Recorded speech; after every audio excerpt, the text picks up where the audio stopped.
So guys welcome to my new mini blog. তো আজকে আমার ব্লগের ডে হচ্ছে 39 নম্বর দিন। যে আজকে আমি কতটা কাজ করতে পারছি এটা আপনাদের সঙ্গে শেয়ার করব। তো সকাল সকাল চলে গেছি গ্রিল ঘষার জন্য থাপে। তো মানে যেটা থাপটা দেখালাম ওইটা থাপে আজকে গ্রিল ঘষবো। তো ফটাফট আমি সেফটি বেল পরে রেডি হয়ে গেলাম আর এখন যাব টেরিস থেকে নামবো নিচে গ্রিল ঘষতে মানে এক থাপ না দু থাপ ঘষতে হবে আমাকে। তো ফাইনালি এক থাপ ঘষে আমি নেমে গেছিলাম নিচে। তো মোবাইলটা রেখে গেছিলাম, তার জন্য আমি ভিডিও নিতে পারিনি। তো ওটা থাপ কমপ্লিট করার পর এবার আসবো এটা থাপে 10টা গ্রিল আছে। তো লাঞ্চের আগে আমাকে ওটা মেরে কমপ্লিট করতে হবে। তো তাড়াতাড়ি ওটা থাপেও আমি চেপে আর ওটা থাপটাও ক্লিয়ার করে এখন লাঞ্চ করে একটু ঘুমিয়ে গেলাম এখানে।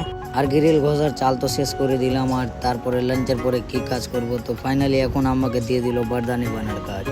যতটা বারদানি মানে আছে সবটিকে সেলাই করে একটা করতে হবে বারদানি, মানে কাটা আছে। তো এক থাপ আমরা নেমে সেলাইটা করে দিলাম আর ওই সাইডেও পুরো একদম সেলাই করতে হবে।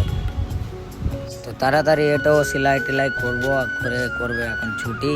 আর একজন ওদের সেলাই করছে ভিতরে যে আমার লেবারটা ছিল। তো রাত্রে আমি মানে ভিডিও করতে ভুলে গেছিলাম, তো এখন এসে ভিডিও করলাম। তো এতেটি বারদানি বানা হয়েছে।